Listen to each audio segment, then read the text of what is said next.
हम foundation Bharat city शाखा, महिला संस्कृति शाखा और विवेकानंद शाखा के संयुक्त तत्वाधान में शहर के एमपीएल स्कूल प्रांगण में पांडुराना जिले का स्थापना दिवस धूमधाम से मनाया गया। आयोजित कार्यक्रम में कलेक्टर के प्रतिनिधि के रूप में जनपद पंचायत के सीईओ ललित चौधरी तथा तहसीलदार विनय जी ठाकुर के साथ पुलिस अधीक्षक के प्रतिनिधि ब्रजेश भार्गव नगर पालिका अध्यक्ष मुख्य अतिथि के रूप में उपस्थित रहे।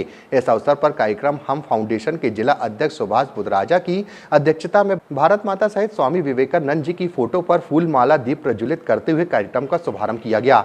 इस मौके पर रेनबो हायर सेकेंडरी स्कूल के विद्यार्थियों ने संगीत में प्रस्तुति दी।